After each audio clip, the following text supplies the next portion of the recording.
Bienvenidos a las historias de Lilith. Bienvenidos oyentes a la parte número 14 de estas historias de Ultratumba. Hoy les traigo un personaje que todos conocemos, el famosísimo Robert Louis Stevenson.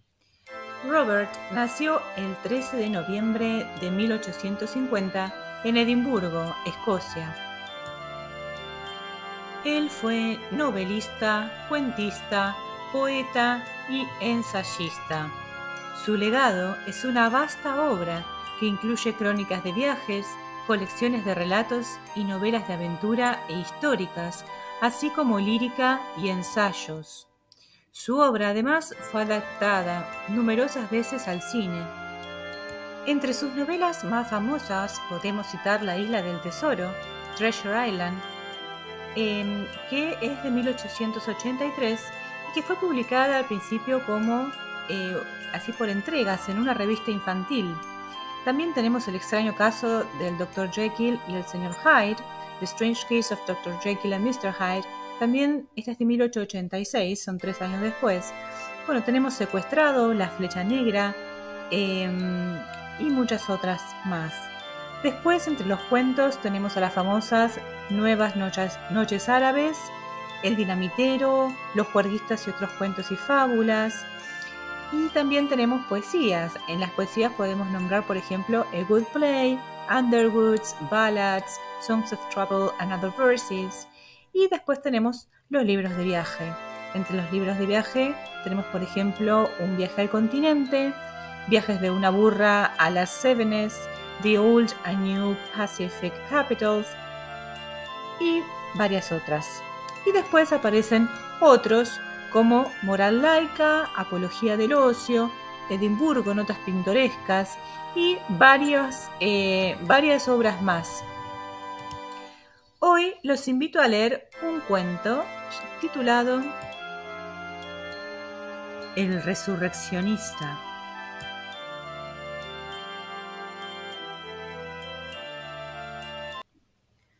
Todas las noches, a lo largo de un año, nos reuníamos 4 personas en la salita del George, en Debenham. El maestro de obras, el posadero, Fetz y yo. Algunas veces éramos más, pero nosotros 4, por más que lloviera, nevara o helara, estábamos allí, sentado cada uno en su sillón, reservado especialmente. Fetz era un viejo bebedor escocés, a todas luces un hombre de educación que disfrutaba de cierto desahogo, si uno considera el tiempo que había transcurrido desde que vivía en el ocio. Se había instalado en Debenham hacía ya muchos años, cuando era todavía joven, y acabó siendo adoptado como un ciudadano más de la población. Su traje, azul jaspeado, tenía rango de antigüedad local, en la misma medida que el campanario. Su lugar reservado en el Salón George, su absentismo en los oficios religiosos, sus vicios empedernidos, crapulosos, deshonrosos, eran muy comentados en Debenham. Manifestaba vagas opiniones radicales y ciertas incredulidades, de las cuales hacía alarde, de vez en cuando, subrayándolas como con unos golpes inseguros en la mesa. Bebía ron todas las noches y puntualmente 5 vasos, y la mayor parte del tiempo, pasaba sus noches en el George, se hallaba en un estado melancólico de ebriedad. Le llamábamos el doctor, porque suponíamos que tenía algunos conocimientos médicos, y se le había visto reducir mediante una sola presión una fractura o un esguince. Salvo estas particularidades de poco relieve, lo ignorábamos todo acerca de su persona, así como de sus antecedentes. Cierta noche de invierno, más bien fría, acababan de dar las 9 y faltaba poco para que el hospedero se uniera a nuestro grupo. En ese momento había un enfermo en el George. Era un importante terrateniente del vecindario que tuvo de pronto un ataque de apoplejía cuando iba camino del Parlamento. Uno de los más famosos médicos londinenses había sido llamado a su cabecera. Era la primera vez que se producía un acontecimiento de esta índole en Debenham, pues el ferrocarril atravesaba el pueblo desde hacía poco tiempo, y aquel accidente nos había conmovido a todos en mayor o menor grado.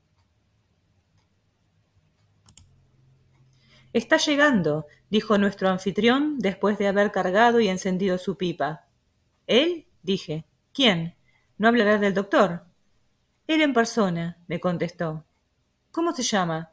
«Doctor Macfarlane», anunció el posadero.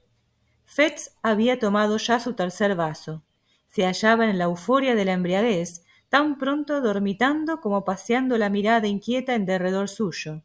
Pero al percibir la última palabra, pareció salir de su dormivela y recibió 2 veces consecutivas el apellido de Macfarlane, la primera con bastante calma, la segunda con una repetida emoción. «Sí», continuó el posadero, «ese es su nombre, Dr. Wolfe Macfarlane». Fetz se desembriagó instantáneamente. Sus ojos brillaron, su voz se volvió clara, poderosa y firme. Su lenguaje adquirió un tono violento y severo. Nos quedamos atónitos ante su metamorfosis, como si hubiéramos presenciado la salida de un hombre de su tumba. «Les ruego que me perdonen», dijo, «pero temo no haber prestado demasiada atención a su conversación. ¿Dónde se encuentra el doctor Wolfe Macfarlane?». Y tras haber escuchado al posadero, añadió: «No puede ser, no puede ser. Y sin embargo quisiera tener la oportunidad de verle cara a cara». «¿Le conoce usted, doctor?», preguntó el maestro de obras. «No quiera Dios», fue la contestación, «mas el nombre es extraordinario. Sería demasiado imaginar que pudieran ser 2. Dígame, patrón, ¿acaso es viejo?». «Oh», aseveró el anfitrión, «claro que no se trata de un joven. Sus cabellos son blancos, pero da la impresión de serlo más que usted». «Sin embargo, tiene varios años más que yo», prosiguió Fetz, a la vez que asestaba un golpe en la mesa. «Son las huellas y el sello del alcohol, del ron y de una vida disipada, las que usted puede ver en mi rostro. Quizá aquel hombre pueda disfrutar de una conciencia tranquila y también de una buena digestión. Conciencia, escuche. Podrían haber opinado que yo era algún viejo y decente cristiano, ¿verdad? Pero no, yo no he mentido jamás. Podría hacerlo Voltaire si estuviera en mi pellejo. Pero las ideas, se aplicó un papirotazo en el cráneo desnudo, las ideas eran claras y penetrantes, y yo lo observé, pero no hice ninguna deducción.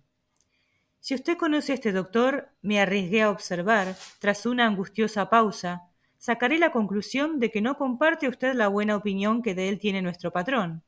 Fetz no me miró siquiera. «Sí», decidió bruscamente, «he de verle cara a cara».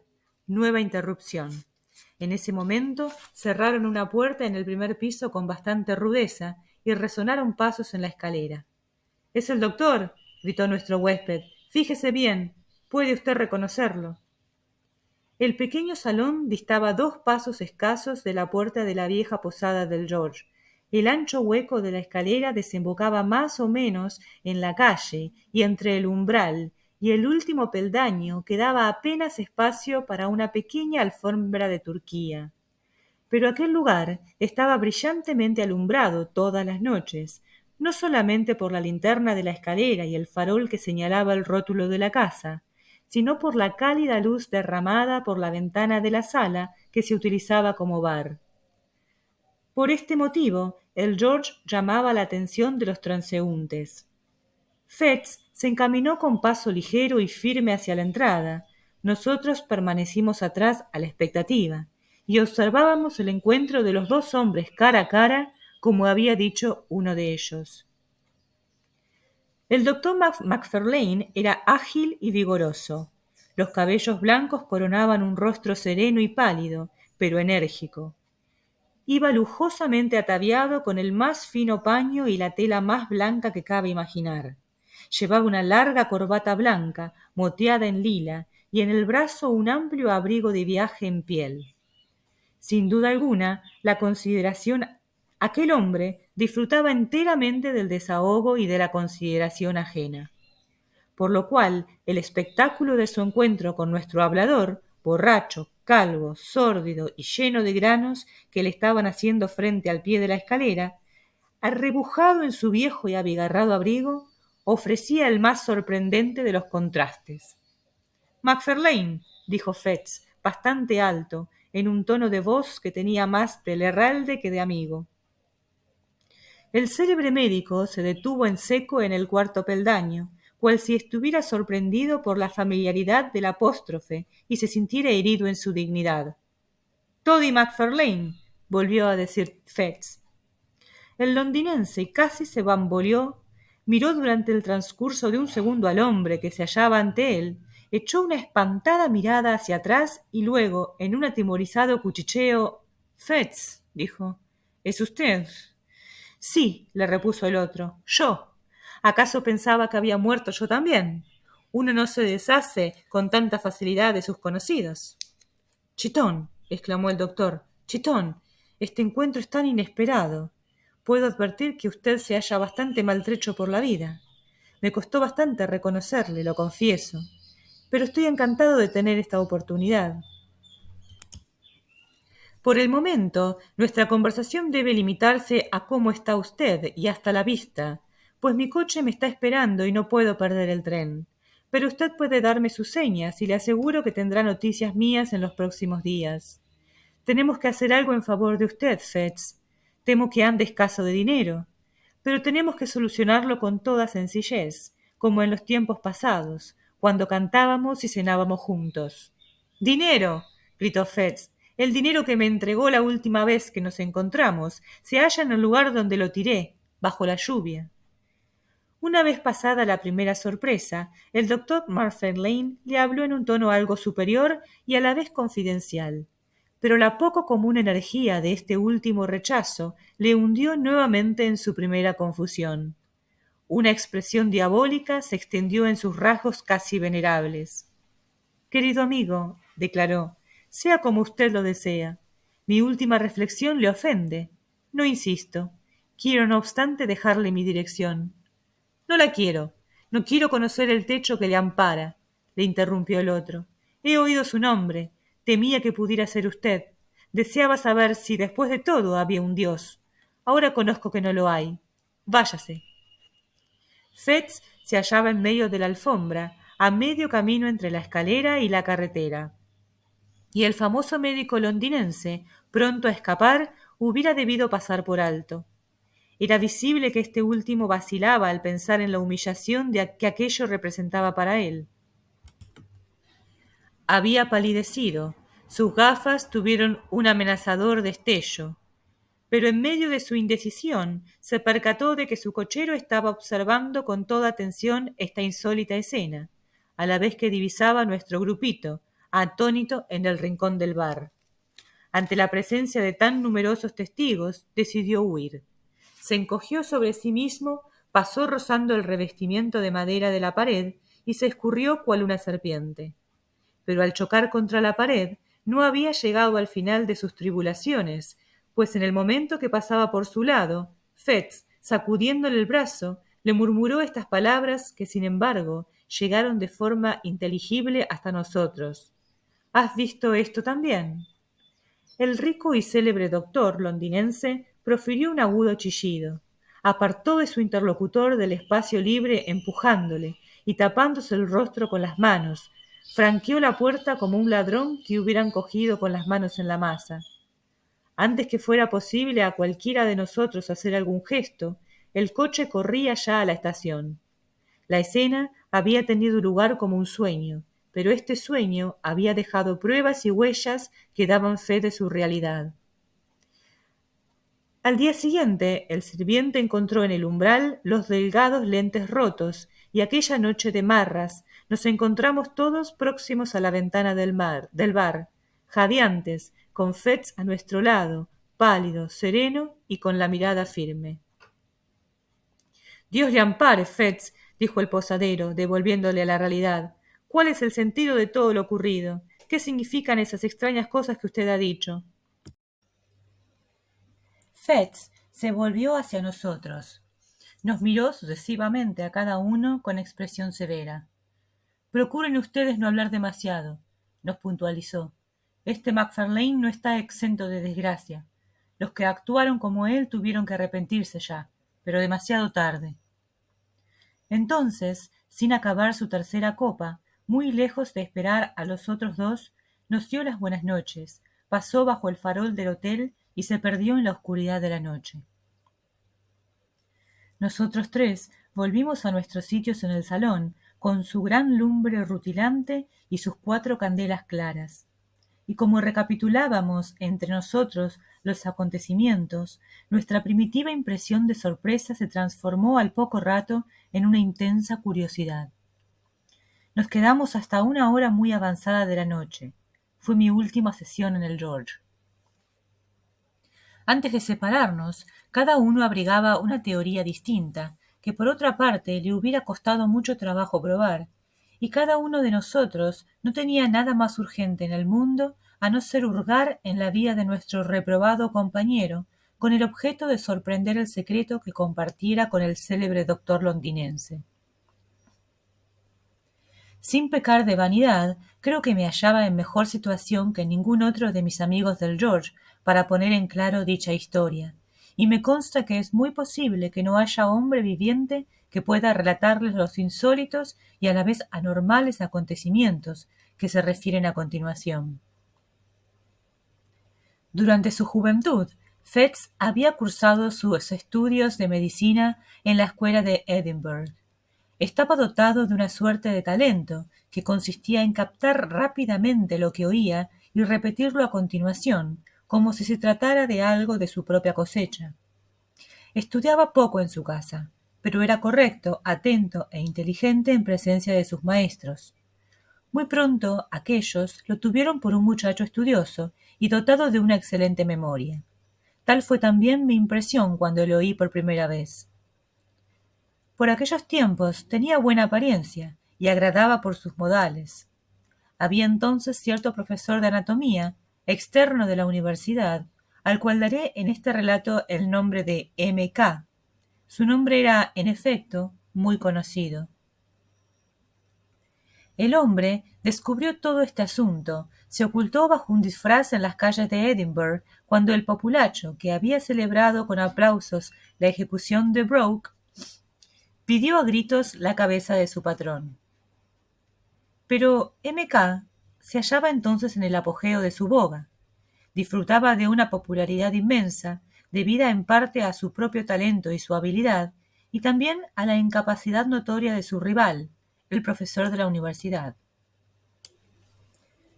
Para abreviar, los estudiantes no mencionaban otro nombre fuera del suyo, y tal como los demás pudieron opinar respecto de él sobre este particular, Fettes supuso que había alcanzado el umbral del éxito al empezar a gozar del trato preferente y del favor de esta meteórica gloria.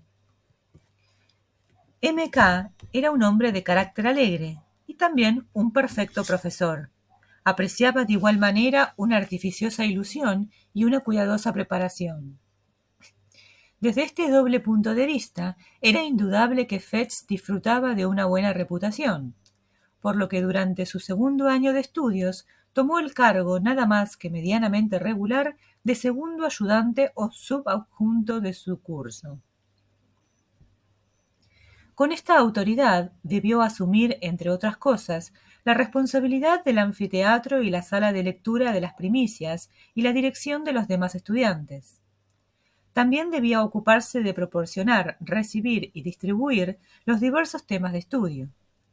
Fue en vista de este último objetivo, ocupación delicada en extremo en aquel momento, que M.K. le había hallado un alojamiento en el barrio mismo, terminando por fijárselo en el inmueble en el cual se encontraban las salas de disección. En este apeadero ocurría que, después de una noche de turbulentos placeres, las manos temblándole todavía, con la mirada nublada y vaga, se veía arrancado de la cama en aquellas negras horas que suelen anteceder en invierno al alba, por los corredores vestidos de marrón, desaliñados y descarados, que abastecían el anfiteatro. Tenía que abrir la puerta a 3 individuos, difamados desde entonces en el país entero. Tenía que ayudarles a descargar su trágica carga, pagarles su innoble salario, y a continuación permanecer solo, después de marcharse ellos, en compañía de aquellos antipáticos restos de humanidad.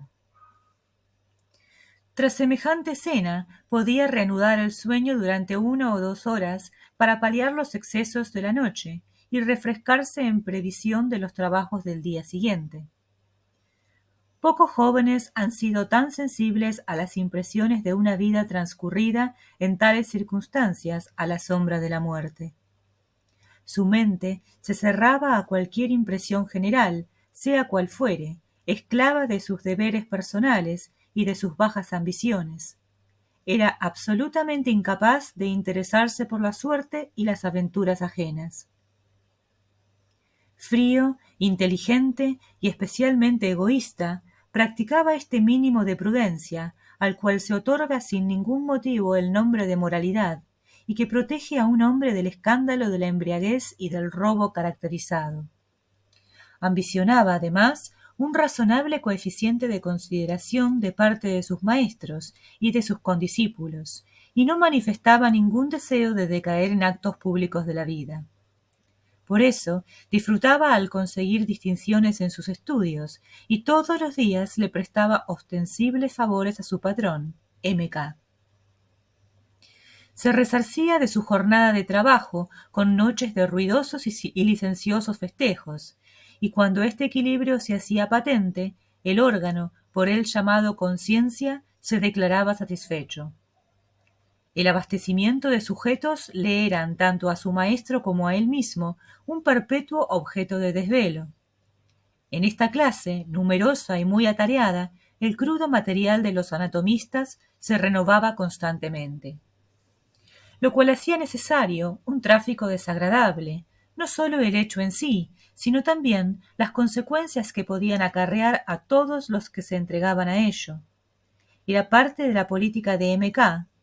no informarse en absoluto de sus relaciones de negocio. Ellos traen el cuerpo, nosotros les entregamos su precio. Es lo que acostumbraba a decir, subrayando la aliteración quid pro quo. Y también, algo irreligiosamente, no hagan preguntas, recomendaba a sus ayudantes, en descargo de su conciencia. No por eso hay que deducir de ello que los cuerpos se debieran al crimen o al asesinato. Si le hubieran achacado, mediante palabras, estas ideas, hubiese retrocedido horrorizado. Pero la liviandad reflejada en su discurso, en tan grave asunto, representaba ya en sí una ofensa a las conveniencias y a la vez una tentación para los hombres con los cuales tenía relaciones. Fetz, por ejemplo, le había hecho observar, a menudo, la singular lozanía de los cuerpos. Le habían llamado la atención en diversas ocasiones las siniestras y abominables miradas de los individuos que acudían a él antes del alba. Al agrupar ímpeto sus observaciones, tal vez atribuyera un significado demasiado inmoral o categórico a los inconsiderados comentarios de su maestro. Entendía que su deber, para resumir, comprendía 3 cosas: recibir lo que se le trajese, abonar el precio y cerrar los ojos ante cualquier evidencia criminal.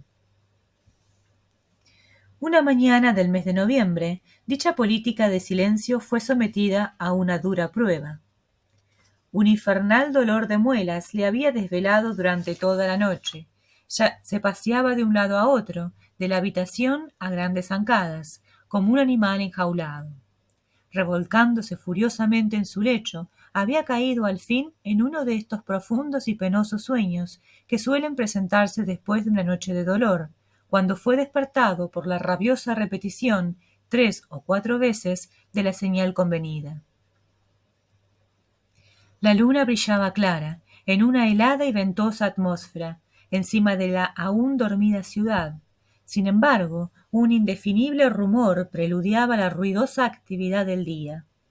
Los vampiros habían acudido más tarde de lo que solían hacerlo, y parecían, contrariamente a su costumbre, también estar deseosos de marcharse. Fetz, muerto de sueño, les acompañó, alumbrando el trayecto al piso superior.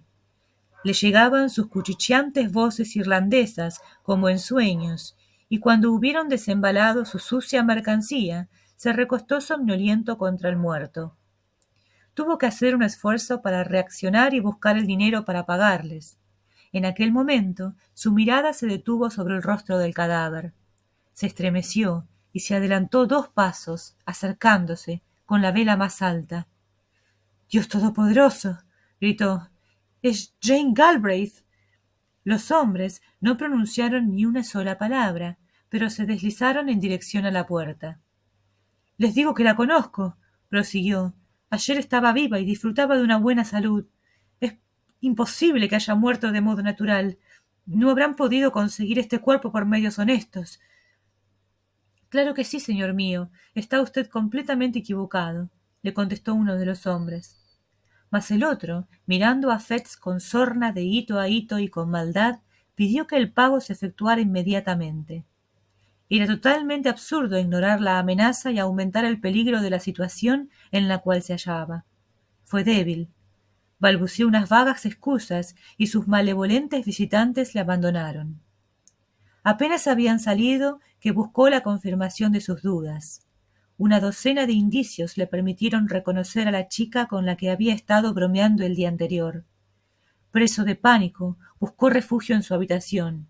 Allí pudo reflexionar libremente sobre el descubrimiento que acababa de hacer. Consideró fríamente el alcance de las instrucciones de M.K., tanto como el peligro que corría al intervenir en un asunto tan serio. Finalmente, en medio de aquella dolorosa perplejidad, decidió pedir consejo a su superior inmediato, es decir, al adjunto de la clase. Entraban las salas de disección. En este apeadero ocurría que, después de una noche de turbulentos placeres, las manos temblándole todavía, con la mirada nublada y vaga, se veía arrancado de la cama en aquellas negras horas que suelen anteceder en invierno al alba, por los corredores vestidos de marrón, desaliñados y descarados, que abastecían el anfiteatro. Tenía que abrir la puerta a 3 individuos, difamados desde entonces en el país entero. Tenía que ayudarles a descargar su trágica carga, pagarles su innoble salario, y a continuación permanecer solo, después de marcharse ellos, en compañía de aquellos antipáticos restos de humanidad. Tras semejante escena, podía reanudar el sueño durante 1 o 2 horas para paliar los excesos de la noche y refrescarse en previsión de los trabajos del día siguiente. Pocos jóvenes han sido tan sensibles a las impresiones de una vida transcurrida en tales circunstancias a la sombra de la muerte. Su mente se cerraba a cualquier impresión general, sea cual fuere, esclava de sus deberes personales y de sus bajas ambiciones. Era absolutamente incapaz de interesarse por la suerte y las aventuras ajenas. Frío, inteligente y especialmente egoísta, practicaba este mínimo de prudencia, al cual se otorga sin ningún motivo el nombre de moralidad, y que protege a un hombre del escándalo de la embriaguez y del robo caracterizado. Ambicionaba, además, un razonable coeficiente de consideración de parte de sus maestros y de sus condiscípulos, y no manifestaba ningún deseo de decaer en actos públicos de la vida. Por eso disfrutaba al conseguir distinciones en sus estudios, y todos los días le prestaba ostensibles favores a su patrón, M.K.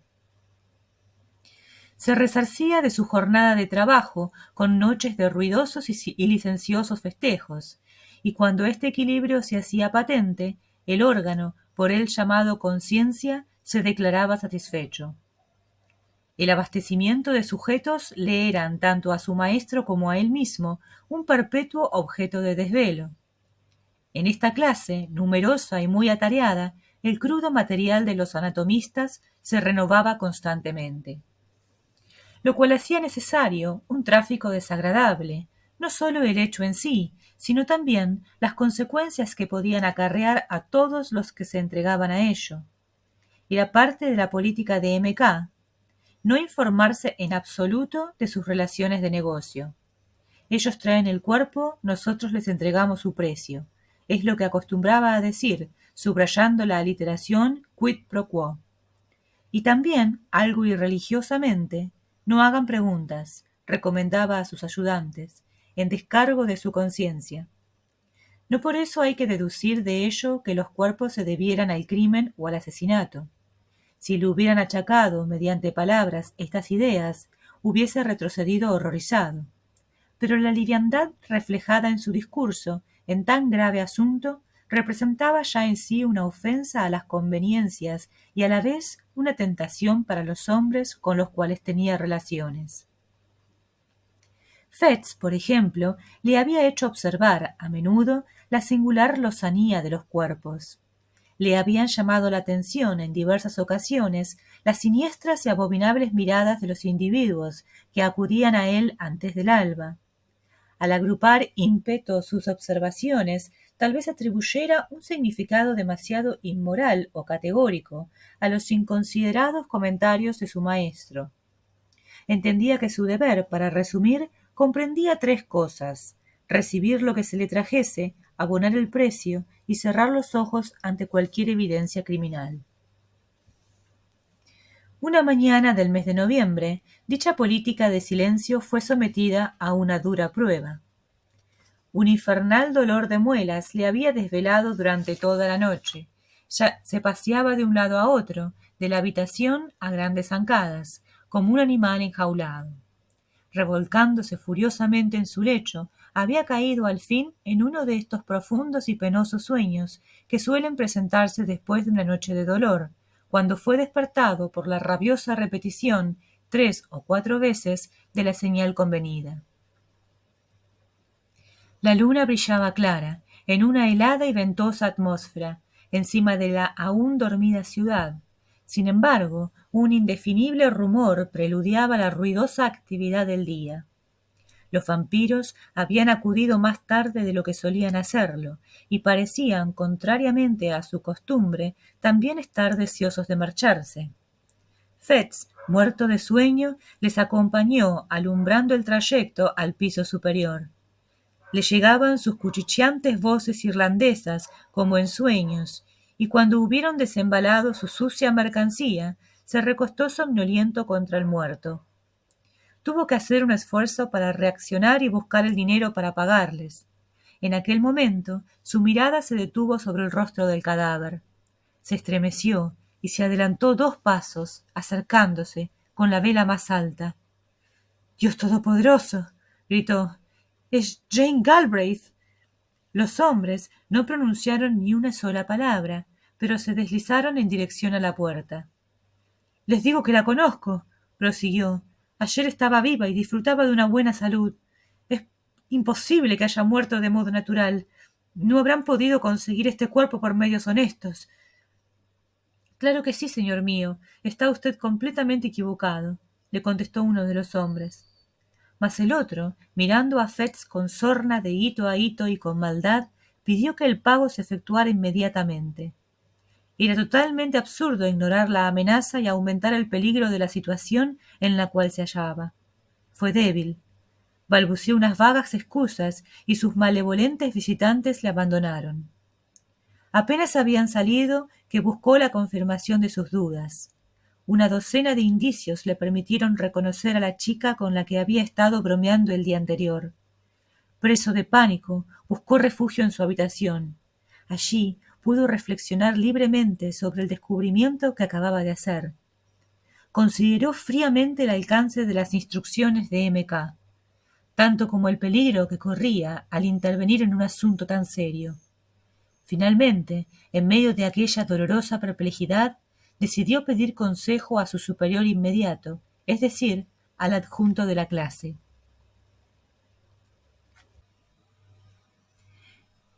Este era un médico joven, llamado Wolfe Macfarlane, favorito de todos los estudiantes despreocupados, hábil, disoluto y carente de escrúpulos. Había viajado y estudiado en el extranjero. Sus modales eran agradables, aunque algo amanerados. Era una autoridad en materia de patinaje y de golf, se vestía con audacia y para conferir un supremo brillo a su gloria mantenía un cabriolé y un fogoso trotador. Con Fetz congeniaba en una cierta intimidad. A decir verdad, sus respectivas posiciones tenían algo forzoso postulando determinada comunidad de vida, y cuando los cuerpos venían a menos, los 2 compinches salían de viaje por la comarca, en el cabriolé de Macfarlane, para visitar y profanar algún aislado cementerio. Se detenían antes de apuntar el alba, con su botín, en la puerta del anfiteatro.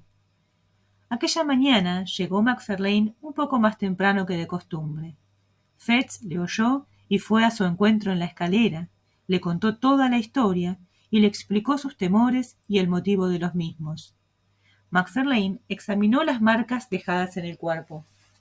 Sí, dijo, acompañando sus palabras con un cabeceo. Esto me parece sospechoso. Bien, ¿qué he de hacer? Le preguntó Fetz. ¿Hacer? Repitió el otro. ¿Qué quiere usted hacer? Cuanto menos se hable de ello, menos riesgo se correrá. Esa es mi opinión. Cualquiera puede reconocerla, objetó Fetz. Era tan conocida como Castle Rock. Esperemos que no sea así, replicó Macfarlane. Si nadie lo hace, usted tampoco lo habrá hecho y asunto concluido. Ahora bien, es verdad que esto ha ido demasiado lejos, pero si revuelve el barro, hundirá acá, en el más insondable aprieto, y usted mismo se deberá afrontar una deplorable situación.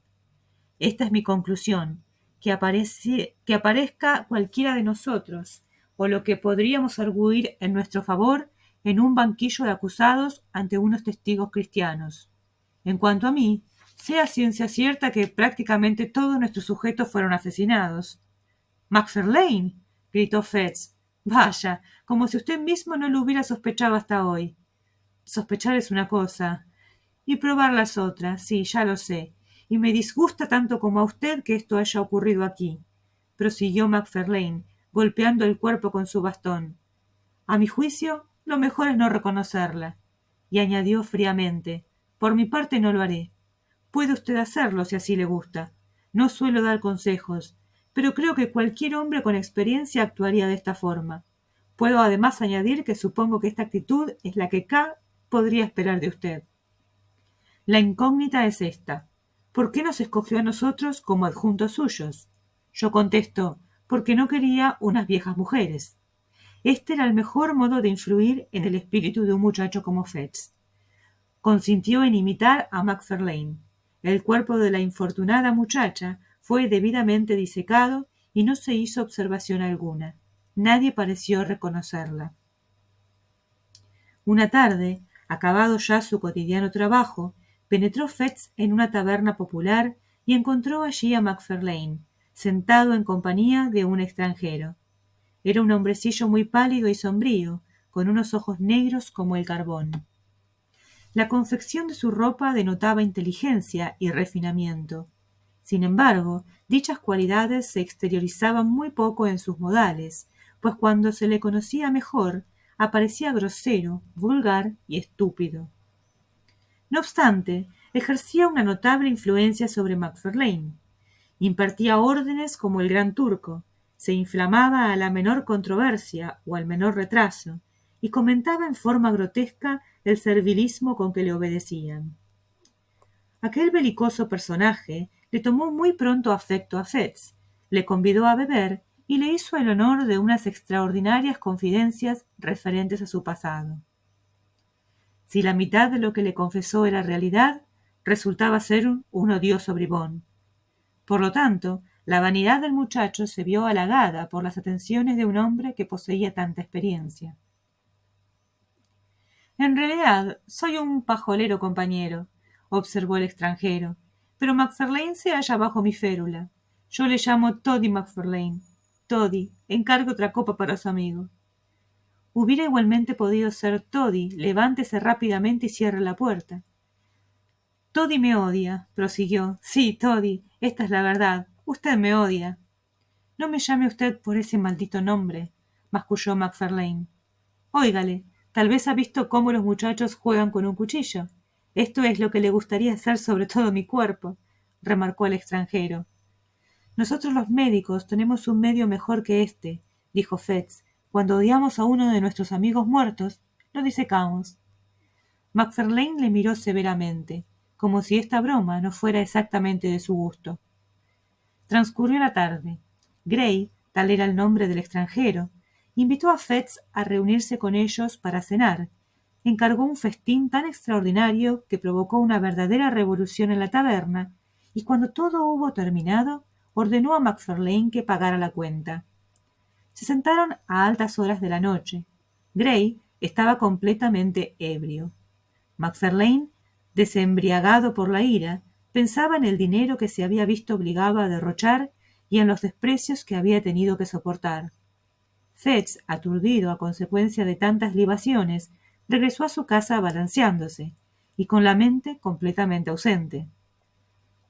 Al día siguiente, Macfarlane no acudió a las clases y Fetz se sonrió interiormente al imaginárselo siguiendo siempre al intolerable Gray de taberna en taberna. Tan pronto llegó la hora de descanso, salió corriendo en busca de sus compañeros de la noche anterior. Sin embargo, no logró encontrarlos en ninguna parte, por lo cual volvió pronto a su casa, se acostó y durmió tranquilamente. A las 4 de la mañana fue despertado por la conocida señal. Bajó a abrir la puerta y quedó completamente atónito al encontrar allí a Macfarlane y su cabriolé.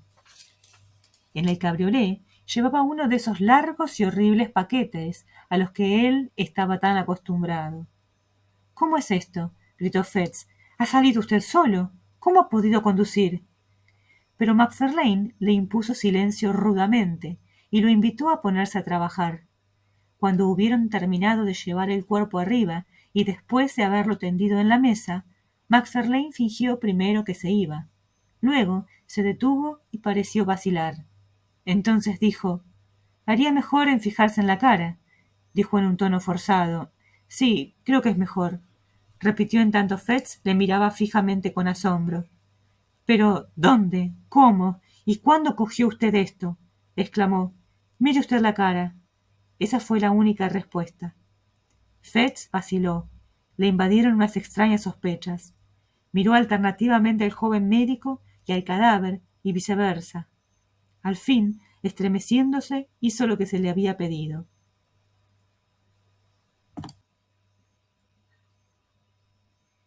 Él presentía algo del espectáculo que iba a presenciar sus ojos.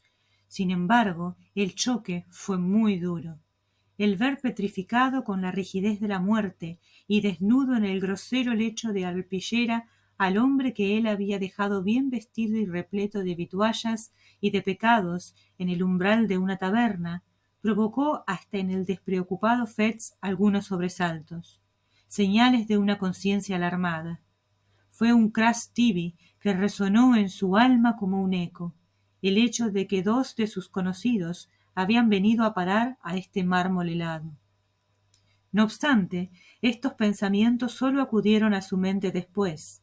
Su primera inquietud concernía a Wolf. No estando preparado para tan inesperado reto, no sabía cómo mirar a su compañero abiertamente. No se atrevía a encontrar su mirada y permanecía callado. Fue el propio Macfarlane quien dio el primer paso. Volvió tranquilamente sobre sus pasos y colocó gentil pero firmemente una mano sobre el hombro del otro. —Richardson —dijo—, puede quedarse con la cabeza. Es preciso reconocer que Richardson era un estudiante que desde hacía mucho tiempo anhelaba tener esta parte del cuerpo humano para disecarla. No hubo contestación y el asesino concluyó: —Hablemos de negocios. Usted ha de pagarme. Sus cuentas deben ser justas. Fetz volvió a encontrar un hilo de voz, el fantasma de la suya propia. —¿Pagarle? —gritó. —¿Pagarle con esto? ¿Por esto? —Claro que sí. Por todos los motivos y consideraciones que caben, debe hacerlo —repuso el otro—. No me atrevo a darlo por nada, y usted no se atreve a aceptarlo sin remuneración alguna. Esto comprometería a ambos. Este es otro caso semejante al de Jane Galbraith. Cuanto peor vayan las cosas, debemos actuar como si salieran bien. ¿Dónde esconde el dinero el viejo M.K.? —Aquí —contestó Fetz con una voz ronca y señalando un armario situado en un rincón. —Deme la llave, pues —dijo Macfarlane fríamente, tendiendo la mano. Hubo un instante de excitación y la suerte fue echada. Macfarlane no pudo reprimir un escalofrío nervioso, un tenue indicio de inmenso alivio, al notar la llave entre sus dedos. Abrió el armario, sacó una pluma y un cuaderno que se hallaba en un estante y tomó de los fondos depositados en un cajón una suma adecuada a las circunstancias. Ahora vea usted, expuso, he aquí el pago efectuado. Primer indicio de buena fe. Primer paso a la seguridad. No le queda ahora más que asegurarle mediante una segunda operación. Haga constar el pago en su libro y entonces, en lo que concierne a su persona, podrá desafiar al diablo en persona. Durante los pocos segundos que transcurrieron a continuación, Fetz debió soportar una verdadera agonía espiritual. Entre todos los terrores que se apoderaron de su alma, el de más inmediato peligro prevaleció. Habría aceptado cualquier dificultad futura con tal de evitar en aquel momento una querella con Macfarlane. Dejó a un lado la vela que le había acompañado todo el tiempo y con mano firme escribió la fecha, la naturaleza y el importe del trato. Y ahora, dijo Macfarlane, no me contradiga, es absolutamente justo que usted reciba un beneficio. Yo ya he cogido mi parte. A propósito, cuando un hombre de mundo tiene un repentino golpe de suerte, no debe encontrar demasiadas monedas en su bolsillo. Me avergüenzo al mencionar este tema, pero es una regla de conducta en estos casos. Ninguna negociación, ninguna compra de libros clásicos onerosos, ningún saldo de antiguas deudas. Pida prestado, pero nunca preste usted. Macfarlane, empezó a decir Fetz, con un tono algo ronco, me he puesto la soga al cuello para hacerle un favor. ¿Para hacerme un favor? Gritó Wolf. Vamos, usted se ha limitado a hacer, por lo que juzgo, únicamente lo que tenía que hacer para defenderse. Suponga que yo tenga problemas. ¿Qué haría usted? Este pequeño asunto se desprende claramente del primero. El señor Gray sucede a Miss Galbraith. Usted no puede empezar por detenerse después de esto. Si empieza, tiene que continuar. Esta es la cuestión. No hay descanso para el malvado. Un horrible sentimiento de la negrura y de la perfidia del destino se apoderó del alma del desgraciado Fetz. «Dios mío», exclamó, «¿qué es lo que he hecho? Ascender ayudante, en verdad. ¿Qué mal hay en ello? Service deseaba este puesto. Él podía obtenerlo. Pero él estaría en la situación que yo estoy ahora». «Querido amigo», dijo Macfarlane, «parece usted un chiquillo. ¿Qué mal puede ocurrirle por esto? ¿Qué puede sucederle si guarda silencio? Pero, viejo, ¿sabe usted lo que es la vida? Formamos dos categorías, los leones y los corderos. De ser un cordero, viene a parar en esta mesa, como lo hicieron Gray o Jane Galbraith. Si es un león, puede vivir y montar un glorioso caballo, como yo, como M.K., como todos los que están dotados de algún espíritu y también de audacia. Ahora tiene dudas, pero fíjese en M.K., querido amigo, tiene habilidad y ha picado usted. Le tengo simpatía, y M.K. también lo aprecia. Ha nacido para conducir la jauría, y le aseguro, por mi fe y experiencia de la vida, que dentro de 3 días se burlará de todos estos espantapájaros, cual un alumno de una escuela superior se ríe de una farsa. Dicho esto, Macfarlane salió y se metió por la alameda, en su cabriolé, para recostarse antes del anochecer. Fetz permaneció a solas con sus remordimientos. Se percató del horrible peligro al cual se había expuesto. Vio con un indecible espanto que su impotencia carecía de límites y que una concesión tras otra le habían quitado el derecho de arbitrar el destino de Macfarlane. No era más que su retribuido cómplice. Ya no podía apelar. Habría dado cuanto poseía en el mundo a cambio de haber demostrado un poco más de valor anteriormente, pero no se trataba ya de que pudiera alardear de valor de ahora en adelante. El secreto de Jane Galbraith, así como la maldita inscripción en el dietario, le amordazaban. Transcurrieron las horas. Los estudiantes empezaron a llegar. Los miembros del desgraciado Gray se distribuyeron a uno y a otro lado y fueron aceptados sin observación alguna. La cabeza colmó los deseos de Richardson. Antes de terminar el día, Fetz se estremeció de alegría al ver el camino recorrido en la vía de la seguridad. Durante 2 días siguió vigilando, con creciente alegría, los terribles progresos del camuflaje. Al tercer día, Macfarlane hizo su aparición. Decía haber estado enfermo, pero recobró el tiempo perdido, llevando a los estudiantes con toda energía. A Richardson, en particular, prodigó la ayuda y los consejos más eficaces, y éste, estimulado por la halagadora apreciación del demostrador, sintió crecer sus ambiciosas esperanzas, por lo que se veía ya en posesión de la medalla. Antes de concluir la semana, se había realizado la profecía de Macfarlane. Los terrores de Fetz se habían desvanecido, e incluso había olvidado su motivo. Llegó a enorgullecerse de su propio valor, y para sí mismo arregló la historia de tal modo que pudiera considerar estos acontecimientos con una malsana vanidad. Apenas sí se vieron con su cómplice. Se encontraban, por necesidad, durante los trabajos de clase. Recibían juntos sus órdenes de M.K. De tanto en cuanto intercambiaban una o dos palabras, en privado, y Macfarlane se mostraba siempre especialmente amable y jovial. Pero resultaba claro que evitaba toda alusión a su común secreto, e incluso cuando Fetz le murmuró que había elegido el lado de los leones y abandonado el de los corderos, le hacía señas sonriendo para que callase. Finalmente los dos cómplices tuvieron ocasión de reafirmar su unión. M.K. necesitaba más cadáveres. Los alumnos eran exigentes y una de las pretensiones de su maestro era tener siempre material de trabajo. En aquel mismo momento llegó la noticia de un entierro en el rústico cementerio de Glencorse. El lugar en cuestión ha cambiado algo en el transcurso de los tiempos. Por aquel entonces se hallaba como ahora en un atajo fuera del alcance de la voz, alejado de toda vivienda y oculto en lo más hondo del follaje de 6 cedros.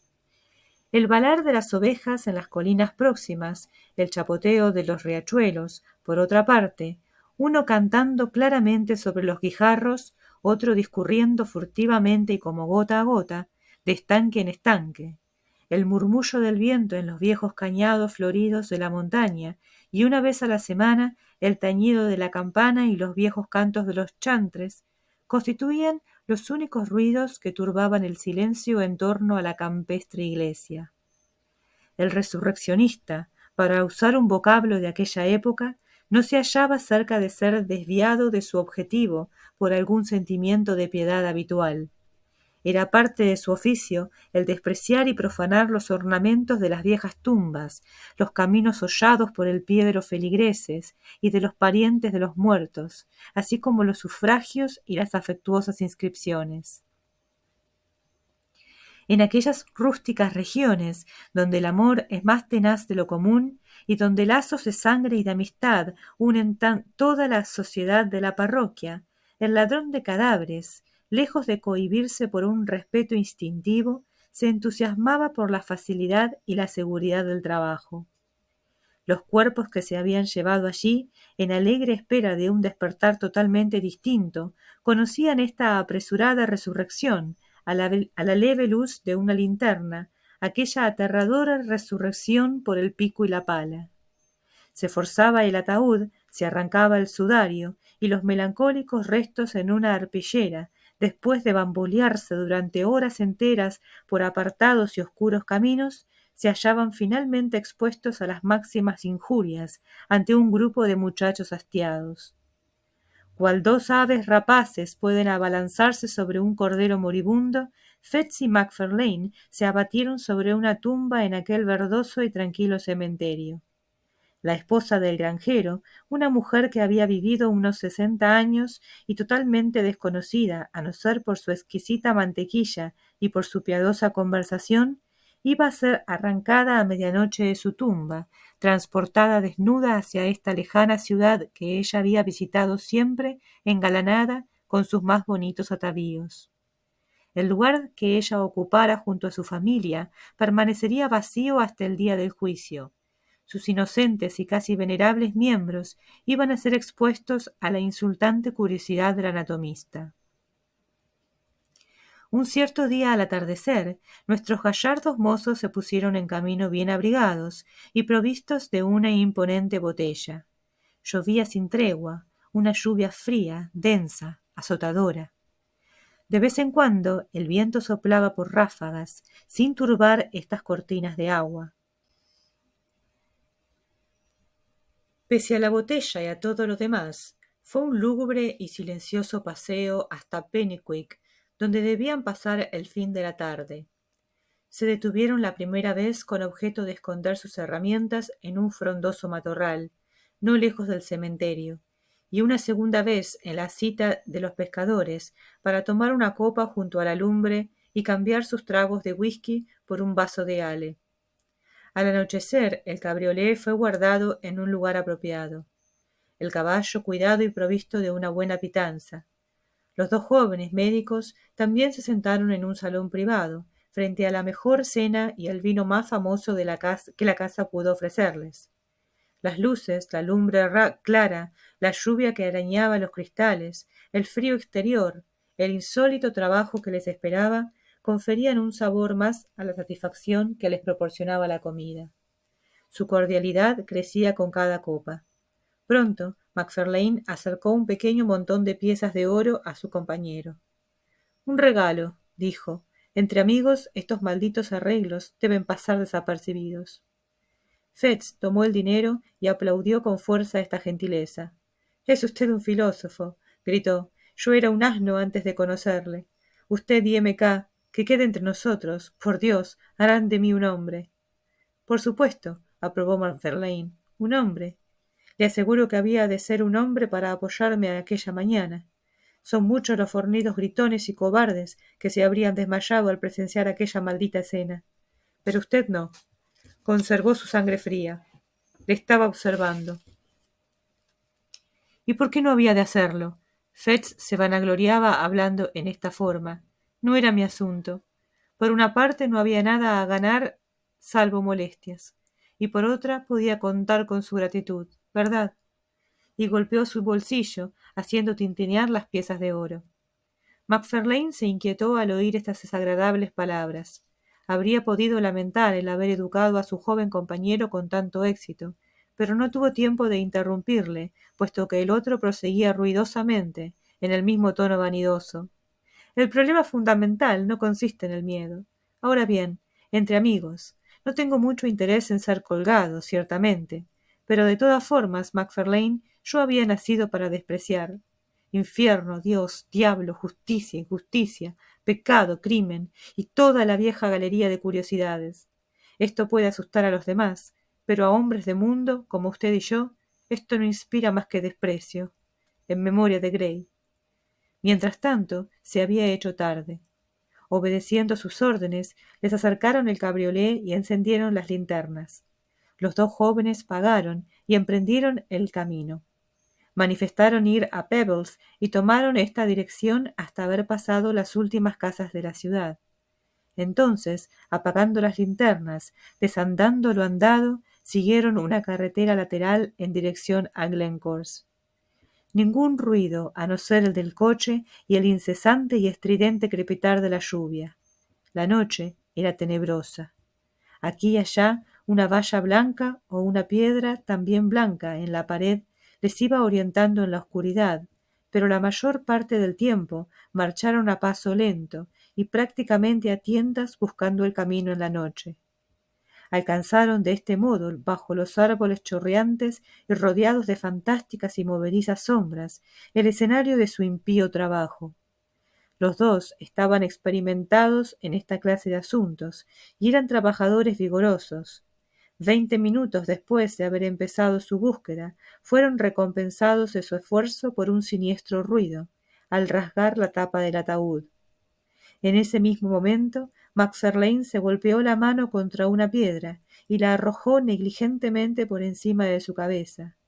La tumba en la que estaban trabajando ahora, hundidos casi hasta los hombros, estaba aislada en la extremidad del cementerio, y la linterna del cabriolé había sido colocada, a fin de alumbrar mejor sus trabajos, contra un árbol situado en el extremo del declive que descendía hacia el riachuelo. El azar había dirigido, sin duda, la piedra. Hubo un ruido de vaso roto, y la noche les envolvió.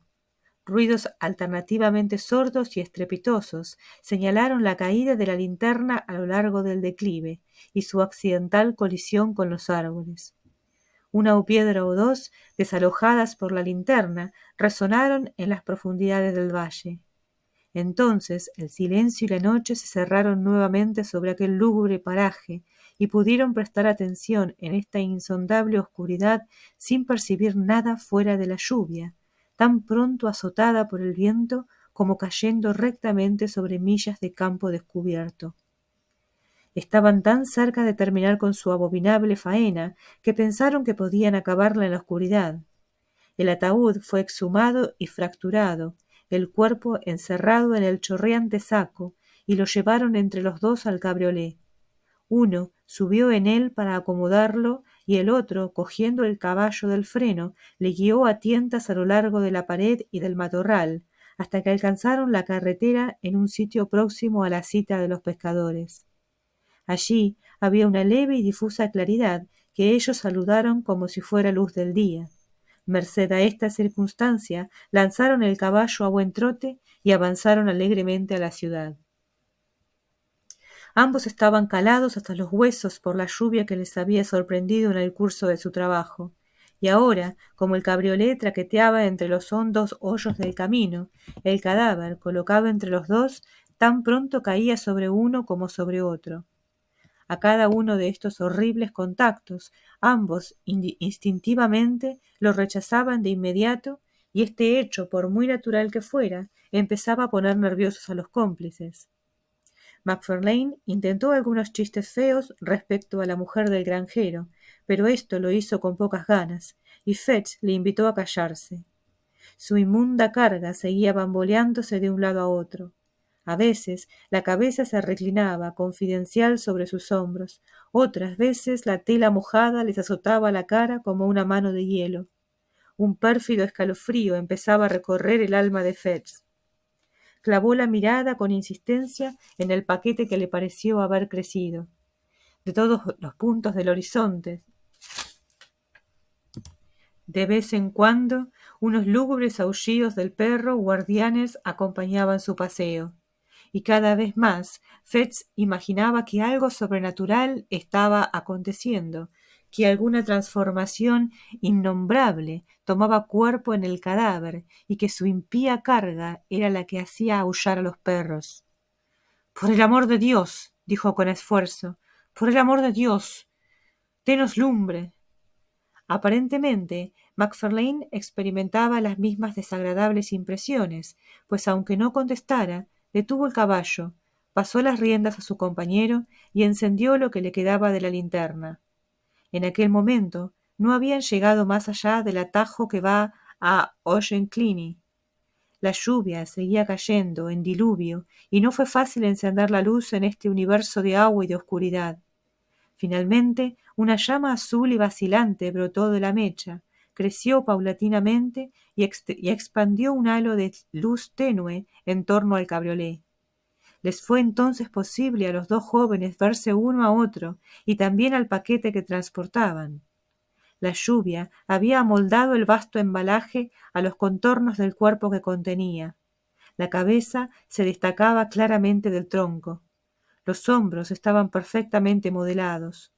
Algo a la par espectral y humano los obligaba a no apartar la mirada de la horrible compañera de su calaverada.